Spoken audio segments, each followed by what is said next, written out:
வணக்கம், நான் உங்கள் யஷ்வந்த் குமார். இந்த வீடியோ எனக்கு ரொம்ப ஸ்பெஷலான வீடியோ. ஏன்னா 100K சப்ஸ்கிரைபர்ஸ் கடந்து நான் அப்லோட் பண்ணக்கூடிய முதல் வீடியோ இதுதான். நம்ம சேனலுக்கு 100K சப்ஸ்கிரைபர்ஸ் கிடச்சிருக்காங்க அப்படின்னா அதுக்கு முழு காரணம் நீங்கள் மட்டும்தான். நீங்கள் கொடுத்த அன்பும் ஆதரவும் இல்லை அப்படின்னா இது கண்டிப்பாக வந்து சாத்தியமாக இருக்காது. அதனால் இந்த வெற்றியை நான் உங்களுக்காகவே சமர்ப்பிக்கிறேன். இன்றைக்கி நம்ம சேனலில் பார்க்கக்கூடிய ரெசிபி மட்டன் சுக்கா. இது லோகேஷ் டி வந்து கேட்டிருந்தார். அவரு மட்டும் இல்லை, இன்னும் நிறைய பேர் கேட்டிருந்தீங்க. ஆனால் அவங்களுடைய லிஸ்ட் என்னால் எடுக்க முடியாத காரணத்தினால என்னால் வந்து ஒவ்வொருத்தருடைய நேம் சொல்ல முடியல. அதனால் தப்பாக எடுத்துக்காதீங்க. இந்த ரெசிபி லோகேஷ் டி அவருக்காக மட்டும் இல்லாமல் மட்டன் சுக்கா கேட்ட எல்லாருக்காகவும் இதை நான் டெடிகேட் பண்ணிக்கிறேன். இப்போ இதுக்கு தேவையான இன்க்ரீடியன்ட்ஸ் அண்ட் இது எப்படி செய்கிறதுன்றதை பார்க்கலாம். மட்டன் சுக்கா செய்கிறதுக்காக ஒரு குக்கரில் 500 கிராம் அளவு மட்டன் சேர்த்துக்கிறேன். கூடவே 1 டீஸ்பூன் அளவு மஞ்சள் தூள், நல்ல ஒரு மனம் கொடுக்கறதுக்காக 1 டீஸ்பூன் அளவு இஞ்சி பூண்டு விழுது, தேவையான அளவு கல்லுப்பு மற்றும் 200 ml தண்ணி சேர்த்துக்கிறேன். இதை ஒரு மூடி போட்டு க்ளோஸ் பண்ணி அதன் பிறகு மேலே வந்து விசில் இன்சர்ட் பண்ணிக்கலாம். இந்த கறியை நம்ம மொத்தம் 4 விசில் விட போகிறோம். முதல் 2 விசிலை ஹை ஃப்ளேமில் வைங்க, மீதமுள்ள 2 விசில் லோ ஃப்ளேமில் வைங்க. இளங்கறியாக இருந்துச்சுன்னா 3லேருந்து 4 விசில் வச்சாலே போதும். இதுவே கறி கொஞ்சம் முற்றலாக இருந்துச்சுன்னா நம்ம 4லேருந்து 5, 5லேருந்து 6 வைக்க வேண்டியது இருக்கும். அதை நம்ம வாங்குகிற கறியை பொறுத்து தான்.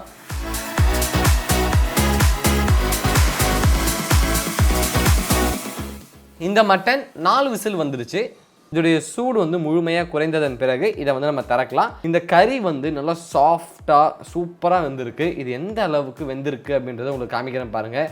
இதை பிக்கும் போதே நல்லா ஜூஸியாக சாஃப்டாக டெண்டராக இருக்குது.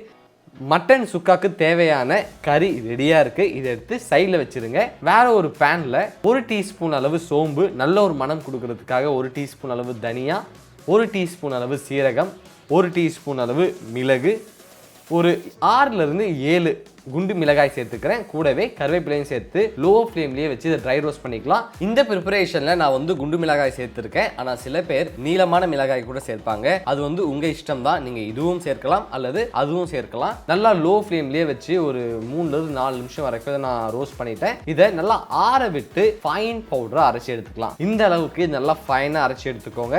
இந்த மசாலாவை எடுத்து சைடில் வச்சுருவோம். அதே பேனில் 3 டேபிள் ஸ்பூன் அளவு நல்லெண்ணெய் சேர்த்துக்கிறேன். எண்ணெய் நல்லா சூடானதன் பிறகு 1 இன்ச்சில் 2 பட்டை சேர்த்துக்கிறேன். பட்டை நல்லா பொரிஞ்சு வரும்போது 2 டீஸ்பூன் அளவு சோம்பு சேர்த்துக்கலாம். சோம்பு நல்லா பொன்னிறமாக வரணும்.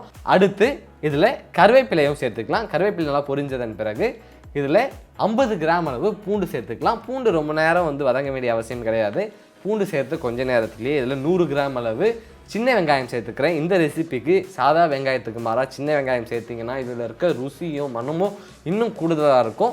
சின்ன வெங்காயம் சேர்த்து ஒரு நல்லா கிளறி விட்டுக்கோங்க. கிளறி விட்டதன் பிறகு இதில் நல்ல ஒரு மனமும் சுவையும் கொடுக்கறதுக்காக 1 டேபிள் ஸ்பூன் அளவு இஞ்சி பூண்டு விழுது சேர்த்துக்கிறேன். இந்த இஞ்சி பூண்டு விழுதில் இருக்கக்கூடிய பச்சை வாசம் போகிற அளவுக்கு இதை வந்து நல்லா கிளறி விட்டுக்கோங்க. கிளறி விட்டதன் பிறகு 30 கிராம் அளவு தக்காளி சேர்த்துக்கிறேன். தக்காளி வந்து குழையிற அளவுக்கு குக் பண்ண வேண்டிய அவசியம் கிடையாது. ஒரு நிமிஷத்துக்கு இது நல்லா வந்து கிளறி விட்டுக்கோங்க. கிளறி விட்டதன் பிறகு இதில் 1 டேபிள் ஸ்பூன் அளவு மிளகாய் தூள் சேர்த்துக்கிறேன். கூடவே உப்பு சேர்த்துக்கிறேன்.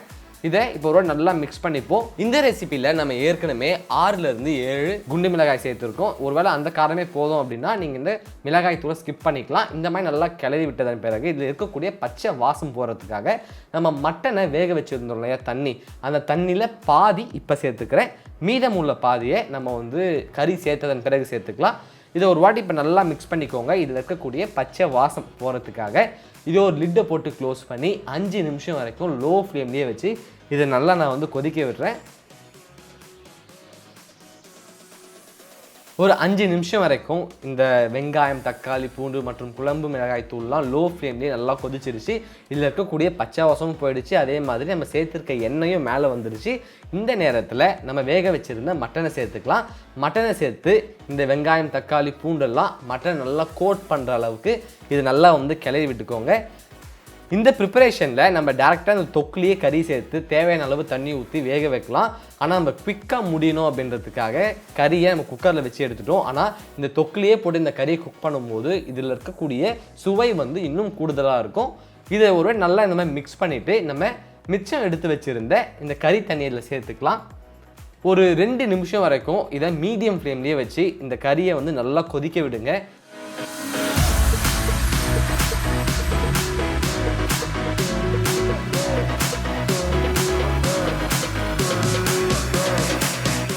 இந்த கறி 2 நிமிஷம் நல்லா கொதிச்சதன் பிறகு நம்ம அரைச்சி வச்சுருக்க இந்த மசாலா வந்து இதில் சேர்த்து ஒரு வாட்டி நல்லா மிக்ஸ் பண்ணிக்கோங்க. மசாலாவை சேர்த்து ரொம்ப நேரம் வந்து குக் பண்ண வேண்டிய அவசியம் கிடையாது. அப்படி ரொம்ப நேரம் குக் பண்ணிங்கன்னா இந்த மசாலா இருக்கக்கூடிய மனம் வந்து முழுமையாக போயிடும். அதனால் இதை ஒரு வாட்டி நல்லா மிக்ஸ் பண்ணிவிட்டு என்னுடைய சீக்ரெட் இன்க்ரீடியண்ட் இதை வந்து ஆட் பண்ண போகிறேன். வேறு எதுவும் இல்லை, 1 டீஸ்பூன் அளவு நெய் சேர்த்துக்கலாம். நெய் சேர்க்கும் போது இதில் இருக்கக்கூடிய மனம் வந்து இன்னும் சூப்பராக இருக்கும்.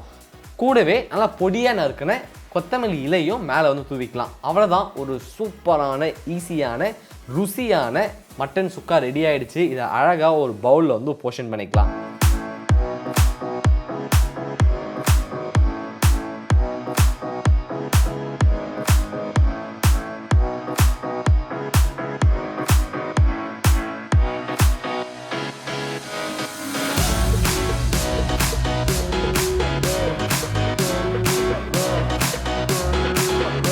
ஒரு சூப்பரான சுவையான மட்டன் சுக்கா ரெடி ஆகிடுச்சு. இந்த ரெசிபியை நீங்கள் ஒரு ஸ்டார்டராகவும் சாப்பிடலாம் அல்லது மெயின் கோர்ஸாகவும் சாப்பிடலாம்.